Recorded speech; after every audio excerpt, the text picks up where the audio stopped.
What is going on, everyone? My name's Boyd and I'm back with some more Age of Mythology. The Titans action spawning in the bottom of the map in the blue color, playing as Hades. His name is Wallaloo. He's playing today. We can chuck it onto this one. In the red color, playing as Isis, is Xerxes the First. The map is Ghost Lake, and this is the finals of the finals of the Random Civ Smurf tournament hosted by Deity Shelty.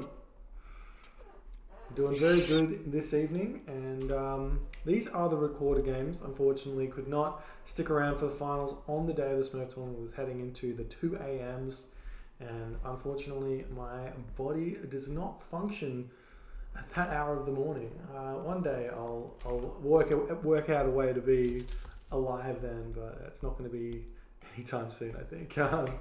Anyways, these players both made it through their side of the bracket, making some very destructive victories. I think I saw one game of Xerxes, or one series of Xerxes just absolutely stomp someone. Saw a bunch of games of Wallaloo take some really, really close games and the like. So both players are playing really well with some tough competition. So excited to see how this one goes out. So as it's random civs, these players are going to roll into their respective civilization or their respective god by clicking through Egyptian and picking Greek here. So we're seeing Hades versus Isis. It's a matchup we don't see very much of, but it's a pretty interesting one to say the very least. This Isis versus Hades is very almost counterintuitive matchup, because normally you don't want to go for like aggressive booms against Isis because you can get punished by Isis's all-ins on your town centers. But because Hades functions as a very turtley god, because he has that extra 25% building hit points and 20% building pierce damage, it means if you say grab this town center or even grab this town center and you put sentinels around here, then you're going to end up having a really good time against an all-in with Ancestors Eclipse, siege towers and the like. All you have to do is have some villagers nearby to jump in that town center and then take those siege towers down while your town center is going to be cleaning up the chariot archers and everything else. Your heroes clean up the minions or start dealing damage with the minions. And generally speaking, if they do that all in, they don't kill your town center, generally they lose. So it changes the way the game sort of functions for Isis in this matchup, in this Greek versus Egyptian sort of sphere of things. So we'll see what Xerxes can come up with. There's nothing wrong with Isis per se in this matchup. It's just you can't do those all in. So maybe more along the lines of grabbing town centers is a way to go. And booming that way and trying to get ahead of your opponent. Egyptian is still the kind of king of fast attacking. You can boom super hard with Egyptian and get to the mythic age at like 14 minutes or 15 minutes or something like that. And we'll see, we're actually seeing something that is pretty, I was going to say is pretty indicative of the super fast classical age here from the Isis player Xerxes, but he's already grabbed his 2 wood, which indicates bit slower and maybe not even grabbing the first second town center, or even maybe grabbing a double town center straight away here. So you can grab enough gold to get pickaxe, take the villagers off this and put them onto gold and then prosperity. There's probably not enough hunt to do that. You see there's only 11 goat here, and the Catascopus with the harass. If you do this at the right time, when the villager's dumping resources into the granary, he loses out on so much food. Every single time these villagers drop off food in the granary, the pharaoh gets a little bit extra resources from it. So this villager drops in 15 food, you get 18 food from it. So if you harass the pharaoh as the villagers are dropping in food, they're getting 3 less food from that expedition. And we are seeing Bastus has got a choice for Xerxes, so no real surprise there. He's only thrown up 1 monument, so going Anubis a bit out of the question here. And we are seeing Athena for Wallaloo. Also very, very standard. You're not going to see Ares in this matchup too much. because of God Power protection, Pestilence will become fairly useless. And even though the technology plus the Myth unit is probably better, maybe arguably, for Hades, that is the Archer technology, which gives you an extra 10% pierce damage for your archers, and your Myth unit is the Cyclops. They're both a touch better than what Athena offers, but Athena's restoration is just that much stronger than not having Pestilence, because Pestilence you're probably not going to be able to use against Isis. So that's something to think about. We are seeing the settlement insta second town center is coming up, and the obelisk does spot it here for Xerxes. So we'll see what his reaction is. It's looking like we're going to see a fast second town center.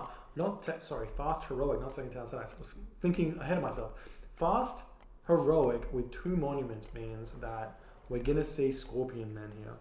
So Scorpion Men pop out, and they will completely run over a Greek army, because especially a 2-town center Greek army, because they only have 2 heroes, Ajax and Chiron. And while the heroes are good, they can only attack 2 things at once. So if you have 3 Myth units plus Ancestors Eclipse, your all-in suddenly becomes very strong. And maybe not even Hades on that town center with Sentinels will be able to defend against it. But time will tell. We'll see what happens there. But armory slowly but surely coming up for Xerxes. We're checking out his economy here. He's a little bit... he's going to be struggling here. We need to talk about how bad this gold mine is, and the Sphinx gets picked off here. This gold mine is under pressure already, and Xerxes has to build priests at the moment. Xerxes also needs to get like another 500 gold to just advance here, so Lulu going to be putting some real pressure on him. Surprised the houses didn't go up around this instead of the wall. It's much better. We are seeing the Chiron doing a lot of damage over here, and I hit play fast by accident. Unlucky. But the gate is just about to go down. Prosperity hits 25 seconds here. Just trying to change back to player 3, but I'm just we'll hit toggle wall or something.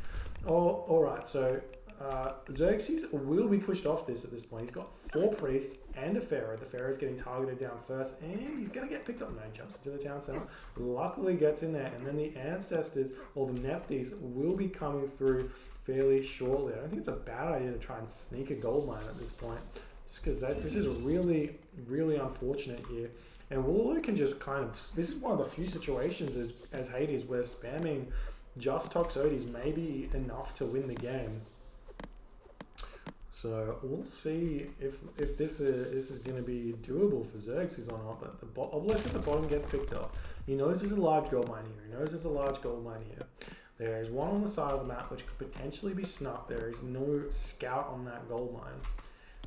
Sometimes you do have to go for those sneak ones, especially as you're advancing to the next age. And if we check out Xerxes, he's only got 295 gold at the moment. So even...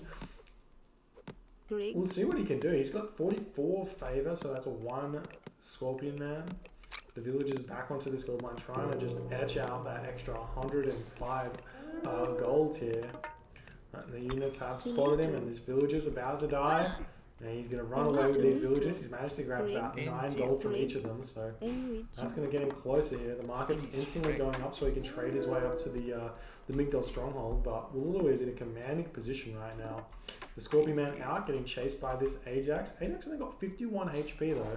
That's a big thing right there. So the villagers moving forward now, going to try and throw up a Migdol stronghold, deleting the granary there to get a better positioning. But all of the Toxotes are out here, and this is a low HP Pharaoh, and the Toxotes do come in and hit that one. Scorpion Man coming around. He's got 2 out at the moment, so this is going to do a lot of damage to this Greek army here. So there's no heroes. The Scorpion Men tank a lot of damage, and they deal a lot of damage in return. Now the Migdol stronghold should be up.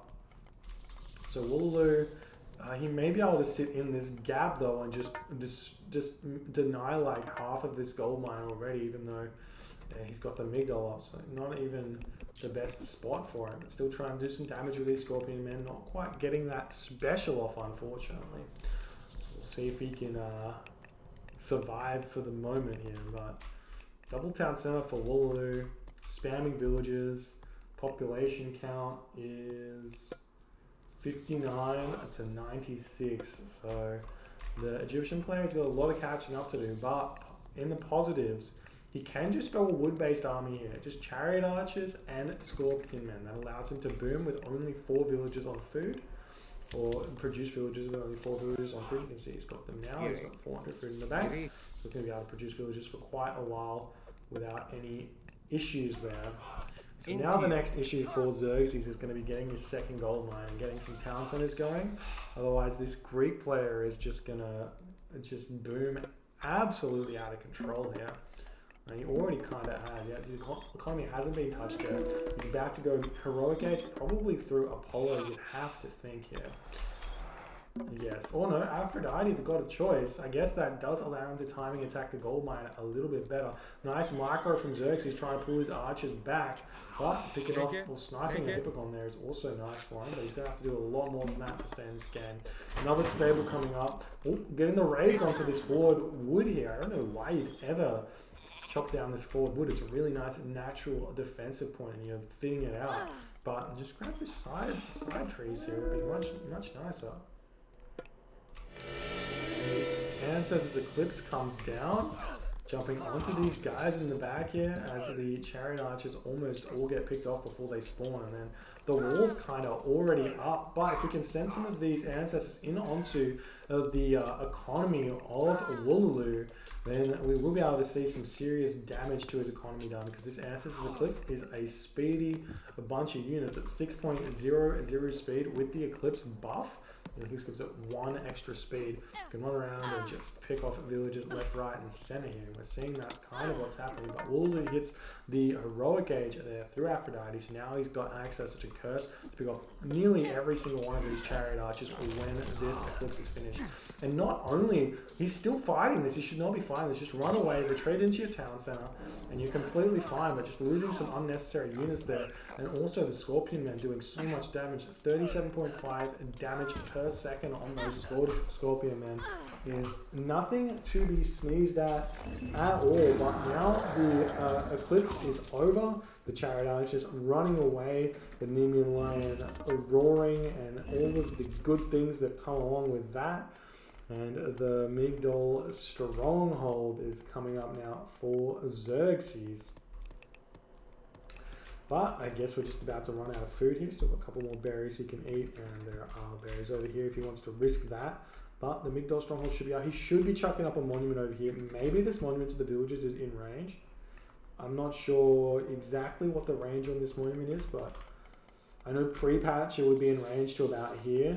But on this patch, I'm not 100% sure, but I think we'll probably see. Yeah, there's the burst, so I'm not quite in range of the monument there. So going to be able to push in onto this Migdol Stronghold, but no heavy upgrades just yet for Wooloo. So this is not going to be that easy to push into.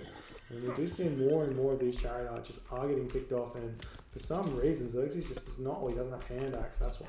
And now the restoration as these units come in, but the Nemean Lion gets picked off really quickly, and there aren't any heroes in this attack right now, so the Scorpion Men are going to be able to go to town. He's got 4 of them, or 3 now, but they're going to do so much damage. The Pharaoh in the back for some reason, or he's trying to take down the Chiron over here, who is doing work, but Chiron's just about to die at 47 HP.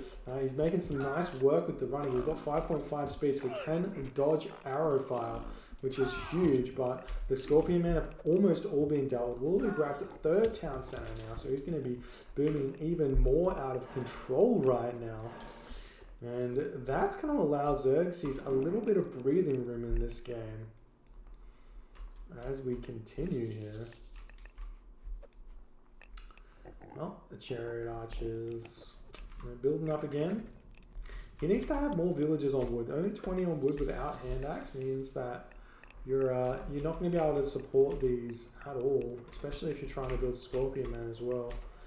The onslaught of Hippocon keeps coming in, but like Xerxes 107 population and Wooloo is 130 population here.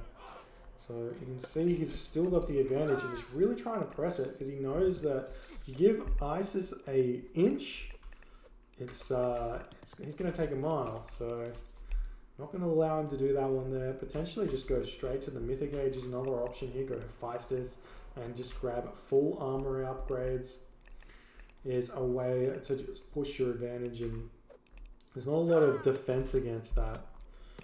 But here we go. Looks like the Chariot Archers outside of their Migdol protection, picking off some of these slow Greek units.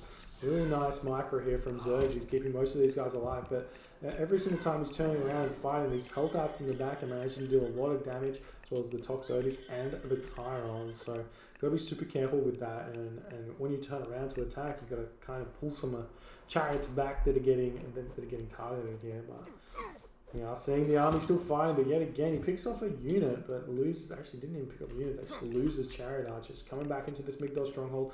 Happy to fight underneath this because he gets a lot of damage from this. 12 damage per second on each of those arrows. I'm pretty sure it shoots like 4 arrows, so it's kind of 12 times 4 there. So 48 damage per second. I'm not 100% sure about that one, so I don't know. But looks quartering off the map as well. I love this. It's been spotted though by Xerxes, so it's not going to go up. But if you quarter off this map here, there's a relic, nice relic as well. Boots kick everything, but quarter off this, then you prevent the market in this corner, which is the prime market for Xerxes, and then the next best market that you can't quarter off is going to be here into this town center here. Or in this corner is obviously not the worst to here as well. So get both of those corners and you're in a good position there. Yeah, it's looking like Xerxes making his way over, or Wooloo is making his way over into Xerxes' Migdol here. And that is gonna be a difficult one for him to defend against. He needs to get some villagers on here repairing because it's not going so well. And the Achilles is here as well. This guy's a strong unit, does a lot of damage, but I think this Migdol stronghold, there's more Chariot Archers are in here, so it's just actually a bigger army than we thought from Xerxes. Now the villagers finally get pulled off the gold line, but is it too little, too late? It's looking like this Migdol is about to fall, and there's nothing that Xerxes can do. Wooloo just throwing away population to pick that off, though. There's probably enough value out of just that Migdol picking off units by itself there that paid for it. So we'll see if Xerxes can throw up another gold mine, another Migdol here. Or not, but it's looking like those 9 Chariot Archers getting completely surrounded by the Hippocon there, but manages to get out of there, doesn't lose too many of them. Hephaestus comes in for Wooloo, and Plentyvault gets cast, and Xerxes taps out. GG, well played by Wooloo, but you have to ask the question, why did the ISIS player here not play around the fact that his gold mine was awful? Or maybe possibly veto the map was another option, because you do have a veto in this tournament. But I feel like one way to play around this, which we normally see from a lot of the top tier ISIS players, is you house this and then you wall it. So that way, if he wants to break through, that the walls are quite weak compared to the houses, I think. Actually, I'm totally lying. These are 600 HP and the houses are 450. And these have more hack armor. So I'm totally lying. Not sure there was much of a better way. Maybe you could have thrown up a watchtower. Throw up a watchtower here. Then you can defend this gold mine a bit easier preemptively. Something we saw from Chemo in the in his games against Skadi. He was throwing up extra watchtowers on his home gold mine, and if Skadi would run in and try and harass his villagers, the watchtower would at least trade a couple of kills for his villagers that were picked off, and it would kind of come out about even. Anyways, that's game 1 to Wooloo there. We'll move on to game 2 real shortly. Thanks for hanging out with me, and we'll get that next game going real soon.